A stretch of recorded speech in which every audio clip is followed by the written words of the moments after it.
was this classic Steely Dan song written to mock John Lennon. Like every other band in the 1970s, the breakup of the Beatles represented opportunity.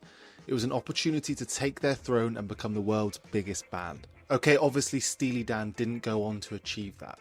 But the good thing about the 1970s was no one band really did. It became a diverse era of great music from multiple different artists. But nevertheless, the Beatles had a major influence on the music that was being released a decade after their breakup. They introduced a whole host of new sounds into the culture of music and innovated what it meant to be a pop star. So it wasn't uncommon to see bands, including Steely Dan, model their music on the Beatles. But perhaps the most common thread between the Beatles and Steely Dan was the emphasis both bands put on the recording and the studio. By the mid-1970s, Steely Dan was less of a band and more of a musical operation, with Becca and Fagen sat in a director's chair. Because when the pair started the band in 1971, they always said they wanted it to be a space where they could showcase their special material, as they called it. When Donald Fagen had a panic disorder, it changed the makeup of the band entirely. No longer could he front the group or even go out on tour. It completely changed how they generated revenue as a band. It was at this point they turned their focus inwards and made home in the studio. They sharpened that brand of jazz rock that made them so famous and relied on a stream of session musicians who they collaborated with regularly. But while this decision was initially triggered by Fagen's health issues, it actually turned out to be a masterstroke for the band, because they realised they were more confident in the studio, and it was there they really built their legacy as one of the best studio bands in the world. But as time went on, Steely Dan cemented their legacy and became a band that garnered a massive fan base, and some of those included notable names like Paul McCartney. However, his former bandmate John Lennon wasn't so enamoured by the New York duo.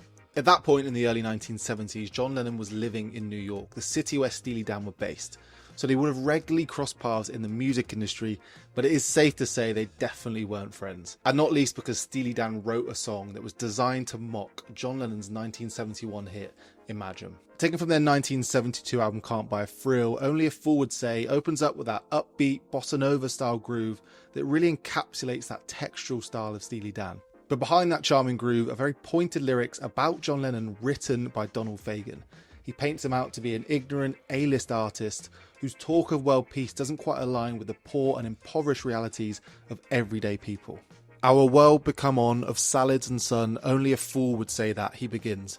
Later on the track he sings, a boy with a plan, a natural man, wearing a white Stetson hat. Fagen then continues asking for a little bit more emotional intelligence from Lennon. To his mind, the situation isn't binary, asking everyday people to strip themselves of their possessions in pursuit of immaterialism comes with its problems. You do his 9 to 5, drag yourself home half alive, and there on the screen, a man with a dream, Fagen sings. John Lennon never directly responded to the Steely Dan song, but he did slag off the musical world that the New York band helped create, and in turn fanned the flames of one of music's most bizarre feuds. Lennon publicly criticised the jazz rock band Blood, Sweat and Tears, but the comments can definitely be related to Steely Dan, and if anything, it was probably designed as an underhanded insult to the New York band. He said, "I don't like the blood, sweat and tears shit. I think all of that is bullshit. Rock and roll is going like jazz, and as far as I can see, the bullshitters are going off into that excellentness." He added, "I consider myself in the avant-garde of rock and roll." And while this may seem like another petty, albeit entertaining example of musicians publicly bashing each other's identity, at the heart of it remains a very important question that still threads through modern society. And that is, how influential is the virtuous advice of Hollywood's elite when the issues they're tackling feel so far removed from the experiences of everyday society?